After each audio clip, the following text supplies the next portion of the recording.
Welcome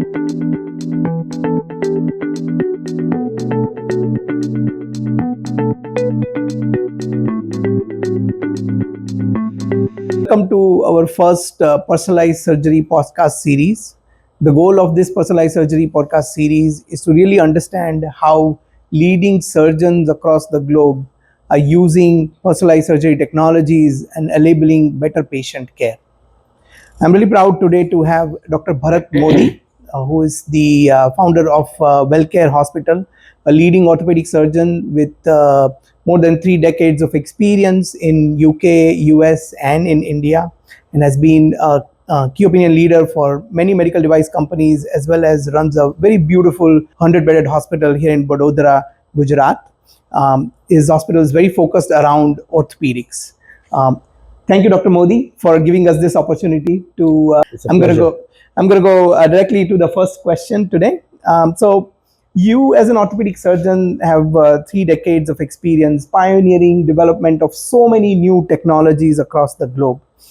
When we talk about personalization in orthopedics today, what does that mean to you and your patient? So when I started my career, Ketan, we were presented with a set of instruments and a set of implants which were graded in their standardized manner from a small size to a big size, but there were gaps in between. So for example, when you go to a shoe shop, you might end up getting a size 6, then a 6.5, then a 7, then a 7.5, but you don't get anything between 6 and a 6.5. So it can work, but it is so much better. For example, when you are using a glove, there's an English phrase which says it fits like a glove, So why does it say so? What it means is that if you have something which can be customized to fit the anatomy of a given patient to the dot, and that's called personalized surgical action in the modern day context. So for us, it has become a massive advantage since the advent and the offering of this service or this technology called the 3D planning and 3D printing. And that helps us personalize not only the component placement, but also the component sizing, etc. For each patient, unlike the old times when it was you take the nearest fit and make do with it. So that's a massive improvement for me as a surgeon and of course for my patients. Awesome. So you've been pioneering the adoption of this 3D technologies in India, and you're presented at national and international conferences all across. Tell us how you did this before the use of this 3D lab and challenges you faced, and how that has changed after this adoption. So it's a fantastic technology, let me tell you that. In routine cases, it helps. Maybe it is not life-saving for the surgeon in a proverbial manner, but it gives tremendous accuracy of planning. What we do in a 3D methodology is we take a specialized CT scan of the patient. This volumetric data of the patient's bone and the entire limb is fed into a software program which is handled by highly specialized platforms. We have one such platform in Baroda as well. And these companies, they are capable of processing that data, recreating the exact anatomy of the patient's bony system, and then I am able to do a virtual surgery on that bone and decide on the exact alignment that is required in a given case. Now, this is true for all routine cases, but where is it a lifesaver? And let me show it to you to the audience with this example here. This was a tiny little lady, 4.5 feet in height, and as you can see, it almost looks like the hip bone of a child. And this lady had come all the way from USA because she had painful hip, and the US surgeons were reluctant to take that surgical action on according to the patient for reasons of her being obese and short, and they kept on telling her that reduce your weight, which she couldn't do. So she came to us, and we used this particular technology of 3D planning and printing, as I told you, and this turned out to be a lifesaver for me, and I'll explain how. Look how amazingly complex this hip pathology was. The moment this lady went into extension, this lip here worked like a lock and key mechanism, and now this bone has got completely locked. At 90 degrees, it unlocks and comes out. Now, if I had not known this, there is no way I could have understood this anatomy from plain X-rays, from 2D images. Zero possibility. It was the 3D anatomy and the 3D printing with these bones in my hands that I realized that if I have to dislocate this hip, I will have to first remove this clock, and either that or move the hip into a 90-degree position and then dislocate it. Failing this, if I had tried a little bit harder, I would have created a fracture on table. So that's a classic example of how in complex cases, this technology can be a lifesaver for surgeons. I mean, lifesaver as a proverbial thing, lifesaver in the sense it's such a important help that a surgeon gets. Awesome. Great. Thank you. Thank you for giving this example. Yeah. So when you sit the patients and their families, right, and when you show these 3D models to explain their conditions and all, like maybe share how are the patients, how do they react, and what's their how do they feel? So, it's so much more intuitive for a patient to understand when I explain this complex thing, like with this bone in hand. So for the patient also, it becomes extremely easy to grasp in this sort of complex cases. But even in routine cases like this, when I explain to them that what I will be doing is plan your bone cut like this and just take away this rough surface, the rest of the bone remains the same, it becomes easy for the patient to intuitively understand what the surgery is going to be about. And they feel that much more confident and relieved by that counseling part. Awesome. So, I think another question more around, the younger surgeons, right? So can this technology really help younger surgeons in their early part of their career? In fact, I would think perhaps it has the most productive gain to offer to these young surgeons. And in our case at Wellcare Hospital, I have two young surgeons in the form of my sons, Dr. Kshitij Mody and Dr. Aashay Mody. Why don't we take their opinion? May I invite Dr. Kshitij Mody to come over here for a moment and give his understanding of how it is helping him to do the surgical action better. So, Kshitij, can you give your understanding of how the 3D planning and printing is helping you in your career as a total arthroplastic surgeon? No, that's a great question, and I would love to talk more about this. I think this technology helped me immensely not only does it help me immensely now, but it helped me immensely in my early years when I just started my practice. One of the most important things for any young surgeon, young orthopedic surgeon in this country at least, is to be able to bridge the gap between theory and practical knowledge. And we come out of school with a lot of theoretical knowledge, but it's daunting to put it all into practice when you do not have an institutional support. When you not, I had the luxury of having his support, so I always knew that I could fall back on his expertise and experience. But not everyone has that, and I think this technology helps accelerate the learning curve for any young surgeon.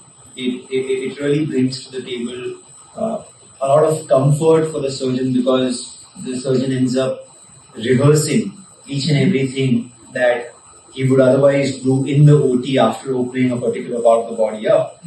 He would rehearse it much before the actual surgery, and that gives a massive sense of comfort and confidence. So it helped me a lot. For example, this particular case, this was a case of non-union. So look at this model. This is exactly what the knee joint looked like when we opened it up, and this is daunting. So for a young surgeon to open a knee joint up and look at this, I'm pretty sure 9 out of 10 surgeons would be flummoxed at the sight of this and would then falter in the manner they choose to deal with it.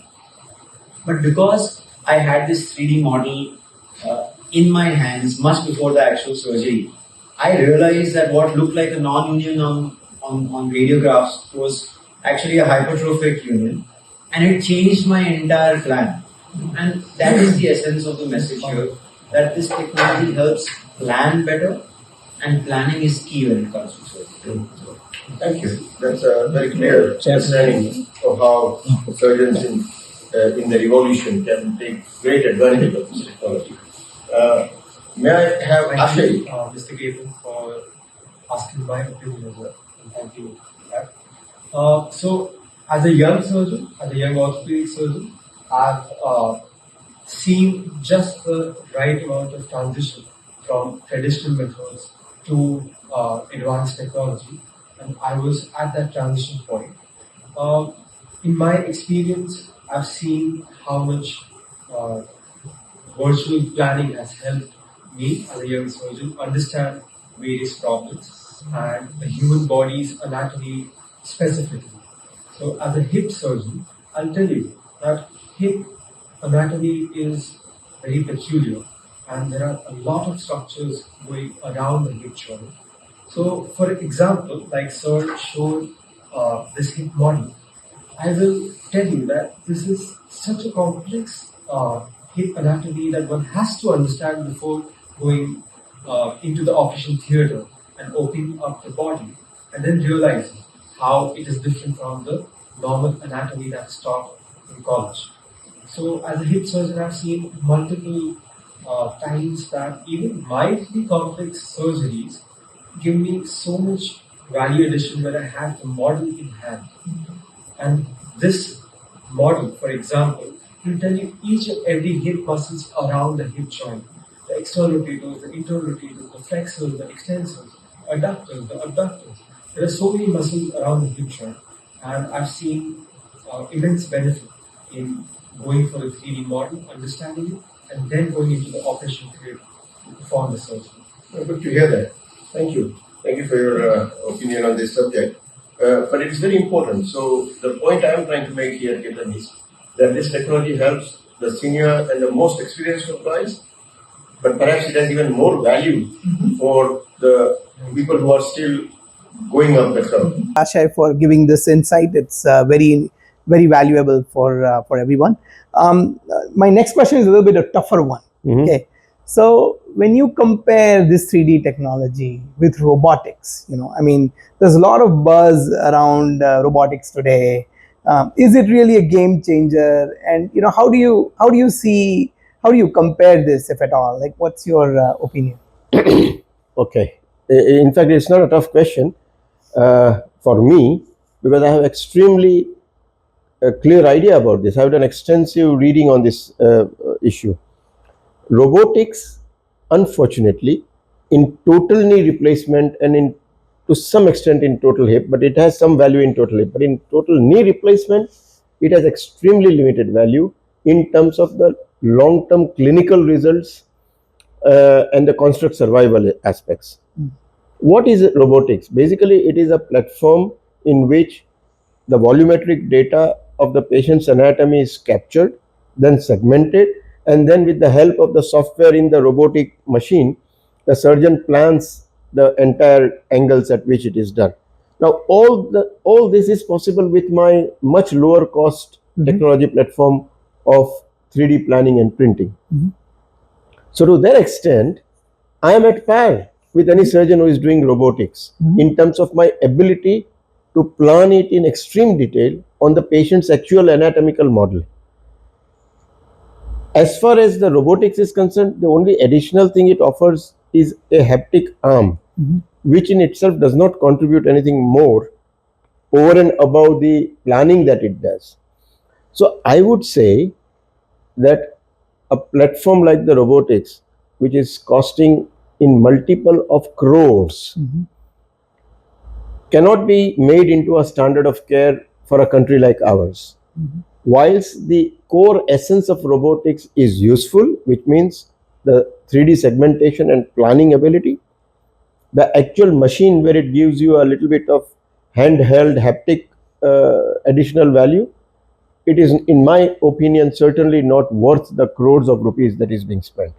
And I would strongly urge young surgeons with limited budget to use their common sense and brain the way I have done despite my financial affordability, to adopt a platform which gives the core advantage of robotics without the expense associated with it.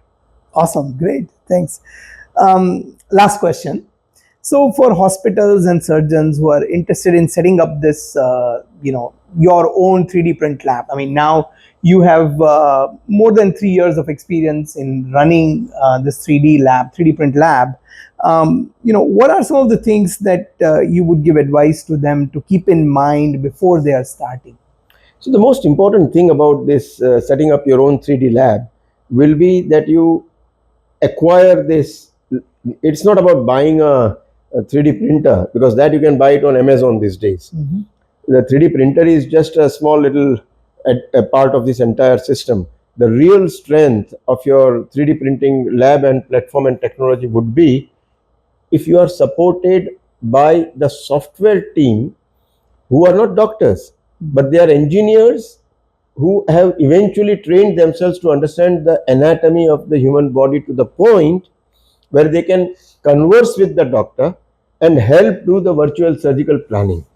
Now, that is not easily available in this country yet. And so, what I would suggest is that whilst acquiring the hardware part is not all that difficult, what you might find yourself looking for is to get a team in India where they have a quick turnaround time, where they have a bench strength of software engineers who can immediately connect with you and therefore help you through the entire process within a very limited time period. Only then can you implement it in your busy practice. So that's the sort of advice that I would give them. Awesome, great. Well, thank you so much, Dr. Mody, for giving us this time and opportunity to share your thoughts and your vision on how personalized surgery is helping you in your amazing orthopedic practice here. Really So appreciate it's it. always a pleasure, and more so for me because I've been a teacher all my life, and to teach the next generation of surgeons of something as useful as this, I almost consider it my duty. So thank you. Thank you.